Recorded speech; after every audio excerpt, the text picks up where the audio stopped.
Растянул растяжки с двух сторон. Больше не буду, я думаю, не понадобится. Как-никак это Хиллберг. Привет, ребята! Итак, сегодня у нас на обзоре палатка Хиллберг Соло. Мы ее поставим, мы ее посмотрим. И я, поскольку пользовался ей уже не месяц, не два, не три и не четыре, расскажу вам о ее плюсах и минусах. Минусах, которые я тоже успел увидеть и заметить. Или заметить и увидеть. Или какая к черту разница. Итак, Хиллберг Соло. Одноместная палатка полусфера. Прежде чем мы начнем непосредственно тестирование, я хочу сказать вам пару слов о компании Хиллберг. Потому что Хиллберг, ребята, это... Человек-тайна. Человек-туман. Человек-загадка. Это вершина пирамиды, краеугольный камень. Назовите как хотите. Хиллберг – это Rolls-Royce в мире палаткостроения. Именно поэтому эти палатки настолько дорогие. Итак, маленький экскурс в историю. Бо Хиллберг служил в армии за полярным кругом, где он натерпелся и холодов, и морозов, и ни раз, ни два столкнулся с несовершенством амуниции и экипировки для выживания в тяжелых северных условиях тех дней. Он попытался создать свою собственную палатку, попытался сшить ее, но, не умея шить, он ее так и не закончил. В принципе, возможно, на этом бы все и закончилось, если бы Вселенная не услышала его желания, и он не познакомился с девушкой из Австрии, которую полюбил, на которой женился, и, о чудо, эта девушка была швеей. Вот так образовался преступный тандем. Они поженились, и, имея рядом человека, который поддерживал его начинания, и который мог воплотить их в жизнь, Хиллберг в начале 70-х создал свою первую палатку. Интересные были времена, ребята. Распалась группа Битлз. Америка выводит свои войска из Вьетнама. Не стало Хрущева. Наша космическая станция подлетела к Луне. Дети цветов занимаются любовью на пляжах Калифорнии.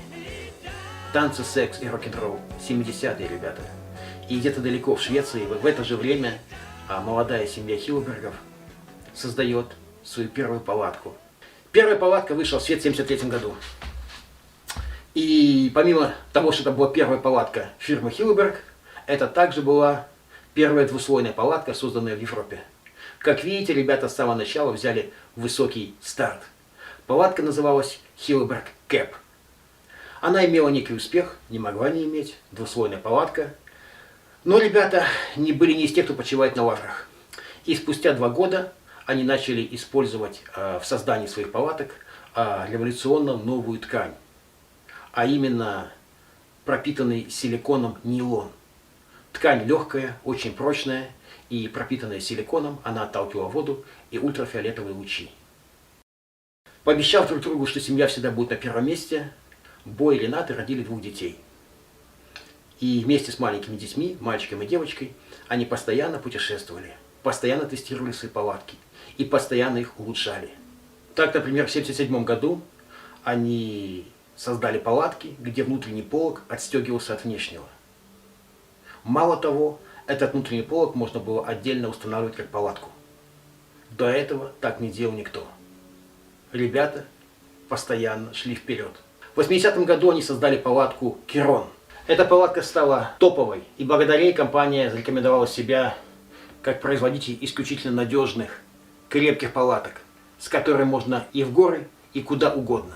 В течение следующих 15 лет компания создавала новые модели, которые завоевывали себе популярность и постепенно создали себе имя компании, создающей самые прочные, самые надежные палатки в мире. Однако не все шло так легко и просто, как вам может показаться. Так бывает только в красивых сказках. Ребята шли путем проб и ошибок. Например, эластичный шнур в дугах палатки, с помощью которого дуги легко собираются. Бо Хиллберг придумал это после того, как сам не смог поставить палатку в тяжелых погодных условиях. И это заставило его разработать этот шнур. И теперь множество фирм пользуются его нововведением, скажем так. Какое-то количество тканей, которые ребята хотели использовать в своих палатах, было забраковано. Например, они начали пытаться использовать в своих пробных тестовых палатках материал, который впитывает в себя воду, пористый материал, чтобы таким образом избежать конденсата. Но спустя пару дней этот материал начинал отсыпаться. Спустя еще какое-то время ребята, прислушавшись к просьбам путешественников на каяках и каноэ, которые ночевали зачастую на каменистых островах, создали новый тип палатки. Это полусфера. Палатка вышла в свет и стала популярна не только у тех, кто путешествовал по воде и ночевал на скалистых островах, но также у простых туристов и у тех, кто ходит в горы. Здорово иметь палатку, которую можно поставить без растяжек. Временами это очень полезно, ребята. Могу вам сказать по своему опыту. Повторюсь еще раз, все шло очень непросто. Прежде чем в свет вышла палатка Hilleberg Acto, было создано, по-моему, 17 прототипов. Их создавали, забраковывали. Представляете, какой труд?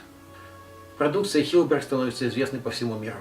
Дети подросли, и дочь Бо и Ренаты, Петра, улетев учиться в Америку, там же становится амбассадором фирмы и начинает продвигать Hilleberg в Штатах. Сейчас, в наше время, Hilleberg знают везде.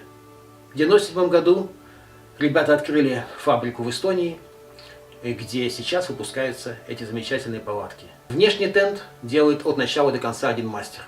Внутренний тент делает от начала и до конца один мастер. Он полностью отвечает за эту палатку. И имя мастера, создавшего палатку, есть на бирочке, прицепленной к внешнему и к внутреннему тентам. Сейчас Hilleberg – это легенда.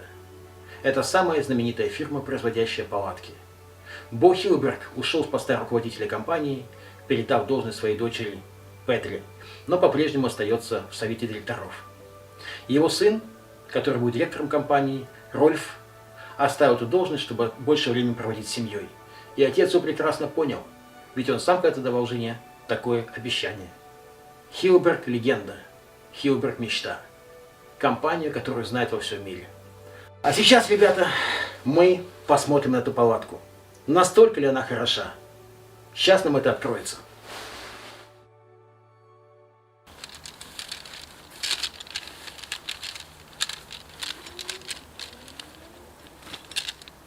Если вы посмотрите, вы увидите, что дуги, вы смотрите, серого цвета.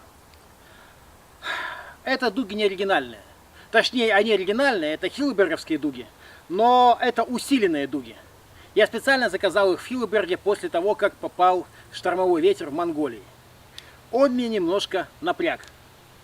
Эти дуги 10 мм.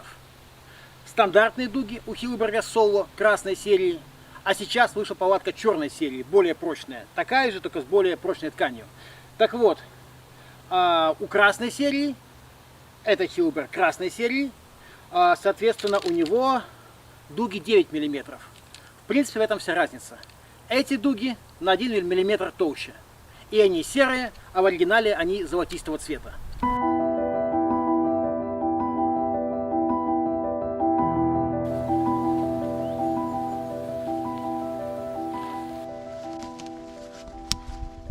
И защелкиваем крепежи.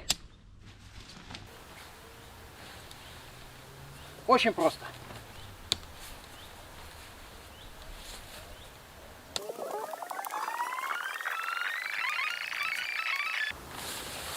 Тут идет такая накидочка. Ее можно снять, можно оставить. Для чего она? Она для того, чтобы защитить палатку, окошко верхнее от дождя.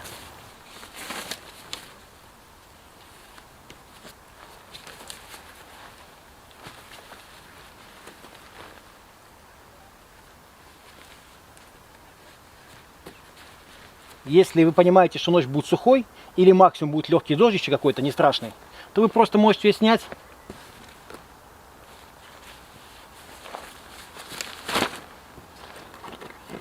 И открыть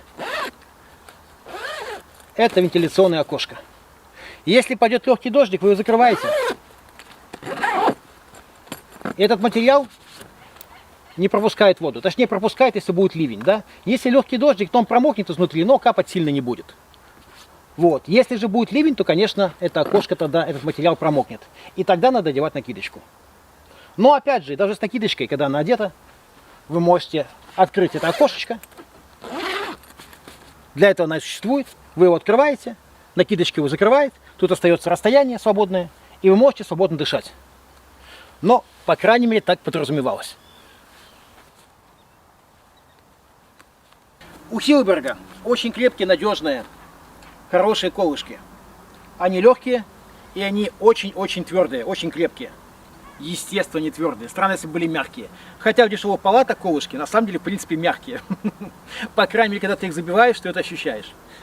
Это суперские колышки. Они мне очень нравятся.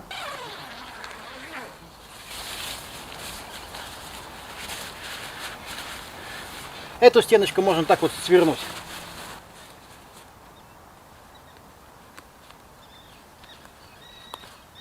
Эта часть тоже сворачивается. Вот таким вот образом.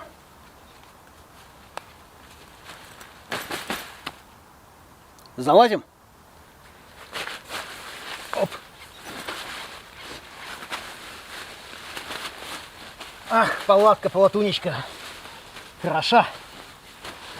Я сейчас без коврика. Вы не можете полностью по достоинству оценить свободную площадь и не свободную, скажем так. Но, тем не менее, могу вам сказать, что здесь помещается запросто, естественно, коврик.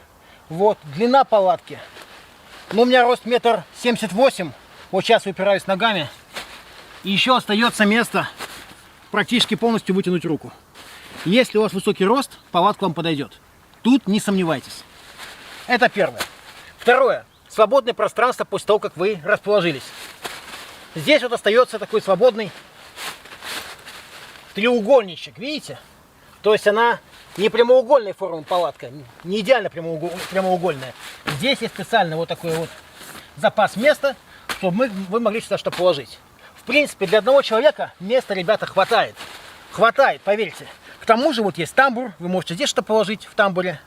И здесь обычно я готовлю. На свой страх и риск, потому что, как вы знаете, лучше в палатке не готовить. Но я такой рисковый парень. Кармашка сверху нету, полочки, куда можно было положить какие-то вещи. Есть кармашки сбоку, у изголовья. Сюда можно что-то положить.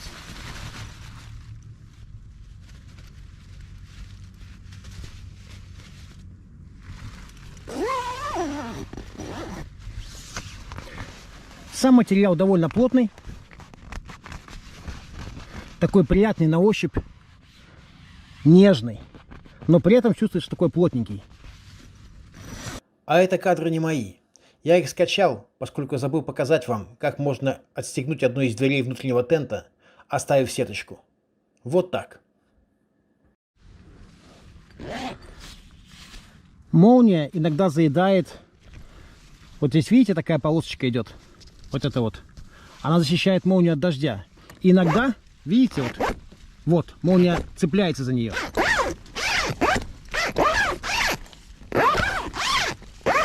Видите? А вот это окошко. Мы можем его слегка открыть. Вот так вот. Я, в принципе, открываю не всегда замок, бывает, просто потяну так, за молнию тяну. Точнее, за материал. И вот он открывается. Вот. И таким образом у нас все проветривается. Даже когда дождь. Дождливая погода, если ливень даже идет, это не важно. Вот, поскольку вот эта вот накидочка нас защищает. Видите? Даже в дождь вы можете иметь доступ к свежего воздуха. Если дождик совсем слабенький или его не будет, не намечается, то вы просто берете и накидочку эту снимаете. При слабом дождике вы закрываете этот материал, он, соответственно, пропускает воздух, но не пропускает воду практически. Если ливень начинается, то надо одеть накидочку. Если нету вообще дождя никакого, то без накидочки и открывает окошко. Вот так вот. А теперь еще расскажу вам об одном недостатке, о котором я не упомянул. Сейчас стоит сеточка, видите? Я уже закончил как бы тест, обзор, и поставил сеточку, которой пользуюсь летом. Сетчатый внутренний тент. Так вот, эта проблема есть как у сеточки, так и у стандартного тента, у стандартной внутренней палатки. Смотрите сюда, ребята. Вот, все закрыто. И при этом мы видим довольно-таки большое отверстие, сквозь которое запросто могут заползти насекомые. Вот я до конца закрыл все замки, да, до конца, насколько можно. И тем не менее, отверстие имеет место быть. И оно, в принципе, не маленькое. Видите? Вот. Эта проблема есть, как я сказал только что, и у этой сетчатой внутрянки, и у классической тряпичной, которая идет в оригинальном комплекте. И там, и там. Ребята, когда палатка стоит такую бешеную сумму денег, я считаю, что такие, пусть небольшие, но тем не менее косячки, они непозволительны, на мой взгляд. Там реально может пролезть какой-то таракан, запросто может как-то залететь комар, вот, и какая-нибудь уховертка, да что угодно, потому что там практически пролазит мизинец. Вот такая, ребята, тема.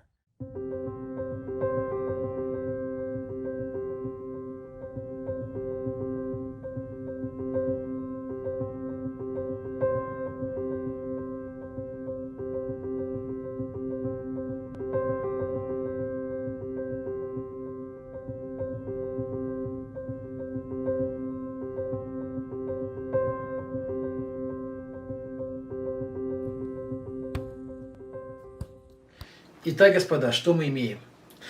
Я уже успел побриться и постричься за то время, которое прошло с тех пор, как я делал тест палатки.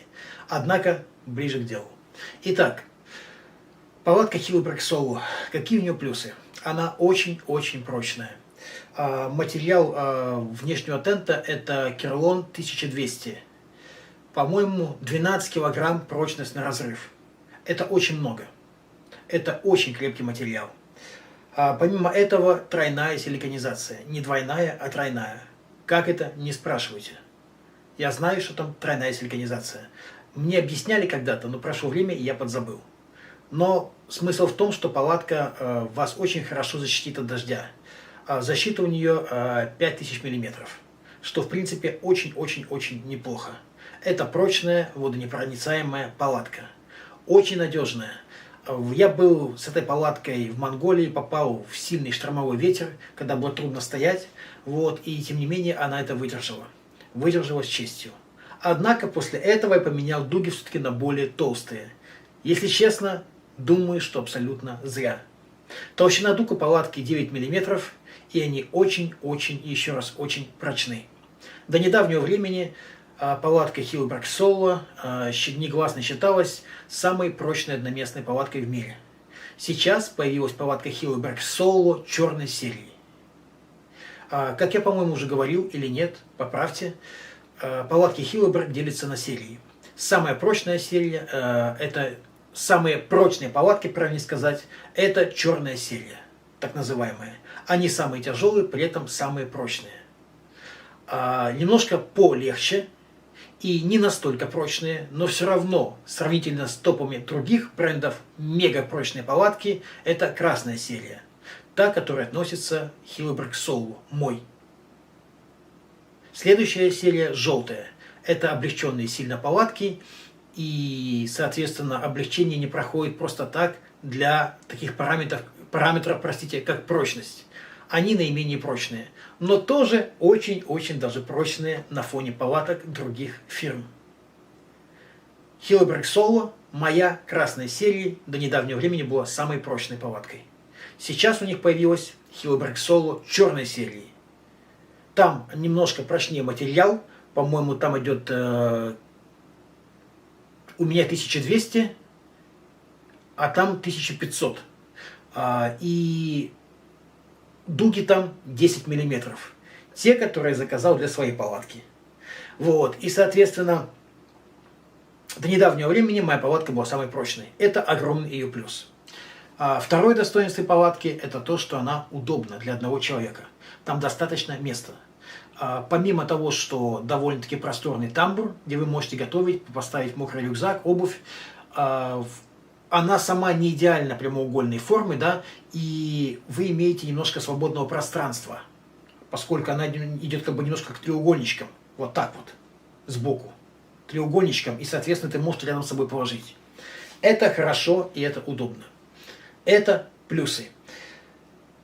Она хорошо сделана, естественно, все продумано, идеально. Она очень просто собирается, просто разбирается, зажимчики легко защелкиваются. То есть собирать ее одно удовольствие. Добротная, качественная, топовая палатка. Теперь поговорим о минусах палатки. Они есть, без них не обошлось. Первый, ее вес. Она весит очень много для одноместной палатки. Но опять же, это проистекает из того, что она очень прочная. Ничто не берется из ниоткуда. Если палатка прочна, то она не может быть легкой. А эта палатка очень прочная и получается очень нелегкая для одноместной палатки. Это первое. Второе. Она плохо проветривается. Там есть только одно отверстие, я вам показывал его, с помощью которого палатку можно проветрить. Исходя из этого, мы получаем еще один недостаток. Палатка – самый настоящий конденсатосборник. Она собирала конденсат там, где, я уверен, моя старенькая палатка Red Fox Cycle Fox, полуторка с двумя входами, она бы конденсат не собрала вообще. Это же вся изнутри мокрая. Этот конденсат очень долго высыхает. Вы скажете, это мелочь, но меня лично это сильно обламывало. Следующий недостаток – это то, что когда внутренний тент закрыт, между замочками остается отверстие. В это отверстие запросто заползет какая-нибудь уховертка, в это отверстие запросто залетит комар, а о мошке я вообще молчу. Я считаю, что в палатке за такую цену таких косяков быть не должно. Но это мое личное мнение. Я не навязываю, могу ошибаться. В какой-то ситуации, я думаю, это может очень сильно обламывать. Если вы окажетесь в тех местах, где очень много комарья и где очень много мошки. Дальше это замочек внешнего тента. Он довольно-таки, я не скажу слово хлипкий, он не хлипкий, но в принципе туда забивается песок, и временами его не так просто открыть-закрыть по этой причине. Песок ощущается, скрипит, и я читал отзывы путешественников, дальнобойщиков, велосипедистов, которые писали, что замок приходил в негодность из-за этого песка. Но мне кажется, опять же, в палатке за такую сумму замок, пусть он будет немножко покрупнее, пусть будет чуть-чуть тяжелее, бог с ним уже. Но тогда уже делайте по максимуму, ребята. Замочек не идеален. Он неплох, но не идеален. Опять же, это мое личное мнение, как я вижу ситуацию. После Доминиканы, уже пройдя Доминикану, куда мне, конечно, не стоило брать такую палатку подобного типа, но я все-таки сделал это, поскольку у меня был внутренний тент, меш, то есть сетчатый, отдельно приобретен.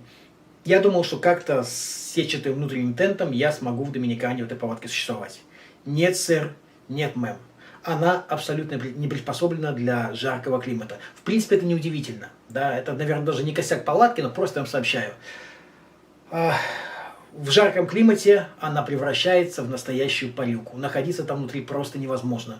И если, опять же, тот же Red Fox Cycle Fox, она полуторочка, небольшая, как раз для одного человека с комфортом, и плюс к этому открываются боковые окошки, даже не окошки, там два входа, и палатка проветривается. И помимо этого ты можешь просто-запросто поставить внутренний тент сетчатый. Здесь такой вариант не прокатывает. Hilleberg Solo отдельно внутренний тент не ставится. Точнее, можно поставить, но для этого надо покупать специальные прибамбасы, там веревочки с чехольчиками, куда будут вставляться дуги, и это не очень удобно. В базовой комплектации палатку внутреннюю ты поставить не можешь. Нет, сэр, нет, мэм, как бы ты ни хотел. И получается двойная палатка. Или ты можешь оставить только внешний тент. Но в любом случае это самая настоящая парилка. Поэтому в жарком климате нахождение в такой палатке превращается в самую настоящую муку. И вы будете сильно-сильно обламываться, проклиная все на свете. Для жаркого климата нужна палатка с двумя входами. Или палатка, у которой запросто ставится внутренний тент. Даже какая-нибудь простенькая с Алиэкспресса. Итак, что мы имеем в сухом остатке? Палатка крутая, если ты знаешь, для чего тебе она нужна. Если собираешься путешествовать в таких местах, где сильные ветры и ураганы, конечно, такую палатку must have. Но если не предстоит каких-то экстремальных условий, то я бы на твоем месте об этой палатке даже не думал. Поскольку в жаре она будет для тебя мукой и парилкой, как я только что сказал. Она будет очень сильно собирать конденсат. И опять же, сквозь щелочку могут проникать всякие насекомые. Но где-нибудь в Монголии, не знаю, может быть, в Исландии, в таких местах, она, конечно, себя покажет в полной красе. В общем, ее самое основное достоинство – это мега-прочность. Все остальное, как по мне, спорно. Вот такой вывод я сделал. На этом, в принципе, ребята, все. Сказать мне больше нечего. И надеюсь, я как-то вам немножечко помог.